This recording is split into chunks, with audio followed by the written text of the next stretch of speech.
already watching Hamir's one.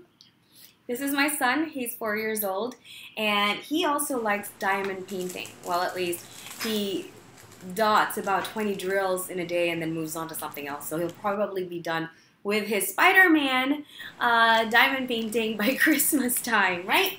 Okay. Yeah, and Christmas is over.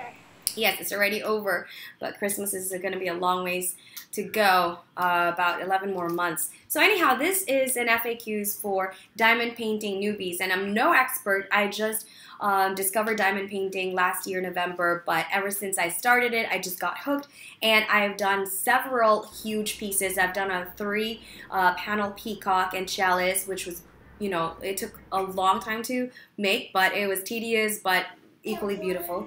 I've done a 3-panel white tiger and also a pink peacock, and those are the biggest pieces I've done so far.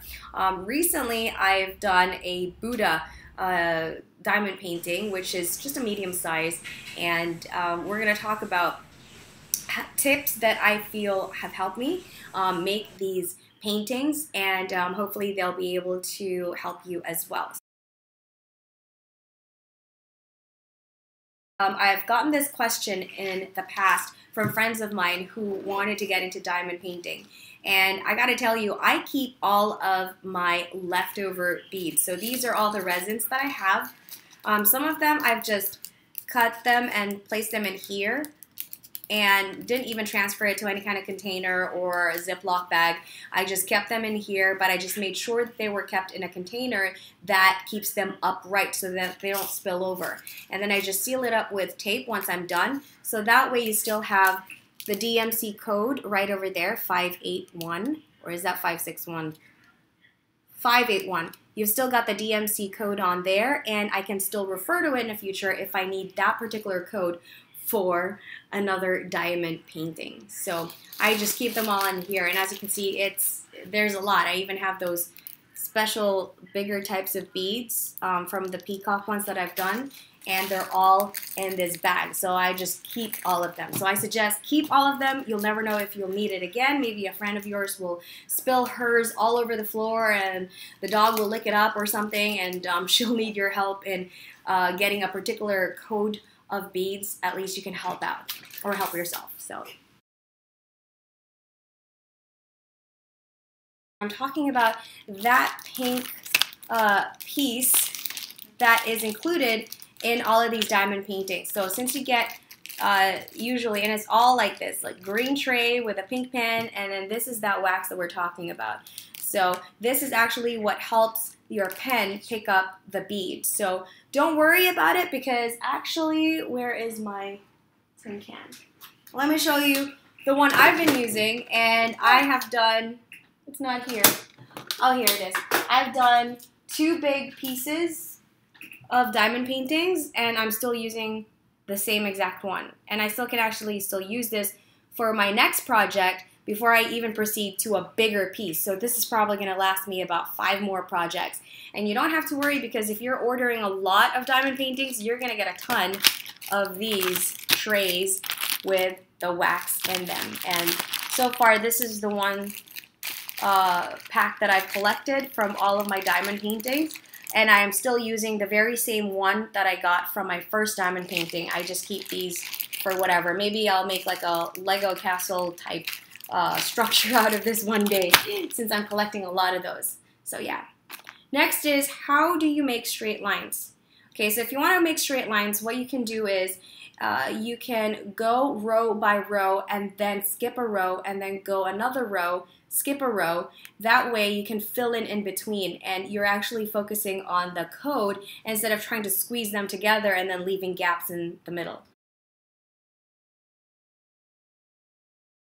Okay, so for example, this is that Buddha that I was talking about that I just finished. And let's say you want this area to be neatly straight, because sometimes when we put the bead in, it might be a little bit outside of the square, of the line. What you can do is you can get a ruler, and you can kind of just squish them with a ruler so that it's all one straight line, and that should be easy enough.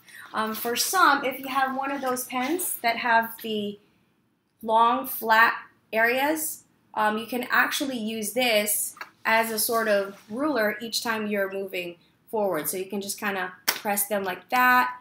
Just make sure that everything is snug and straight on the side. So that's what I use this for, not really for picking up 5 beads or 3 beads at a time. I don't think it actually does work, or maybe I'm just doing it wrong, but I'd like to be more precise, and so I choose 1 resin at a time instead of trying to pick up 5 at a time. Okay, so if you have your diamond paintings and you're not going to frame them just yet, and you want to store them, maybe you'll frame them next month, or maybe you don't have money yet to frame it, so you're just going to keep it until Christmas time or whatever, what you can do is roll them up. And if you're lucky like me where you get your diamond kits with a box, keep the box as you can put them in the box. If you don't have the box, not to worry, you just need a piece of rubber band and you roll them. Now don't roll them this way inwards because there's a tendency for the beads to kind of move, and that means that some of them might actually start falling off because as you're rolling it inwards, they're getting squished together. So roll them outwards. Make sure that the bead is on the outside. So roll them like this, and you wouldn't want to roll it too tight because then the beads might start popping out because you're actually folding the canvas instead of rolling it. So roll it like that, and then simply seal it or keep it together with a piece of rubber band. And there you have it. So that's how you store your diamond paintings.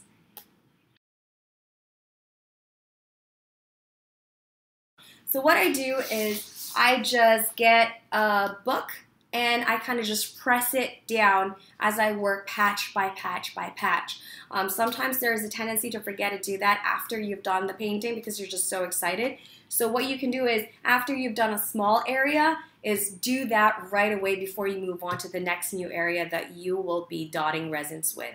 That way you can make sure that everything is just right and in place. Because sometimes when we're dotting the beads, we don't realize that it's actually like halfway up. Like instead of laying flat, it's actually like this and it's resting on another bead. So it's not actually stuck on the canvas, but just the tip is. And those are the beads that fall out. So just to make sure that everything kind of fits into place, just do that. And then in the end, kind of press a large book similar to this book, my baby's first diary, and just kind of flatten it out, along the painting all over again before you store it. And that is some of the frequently asked questions that I've received from friends and that I see on a lot of Facebook groups for diamond painting. So I hope that that helps you. And if it doesn't, maybe you have better ways to do it, please do share it in the comment section below. If you have other questions that I didn't tackle in today's FAQs for newbies for diamond painting, please comment below and I will make another video for that and do my best to answer and hopefully give you a solution to those challenges with diamond painting.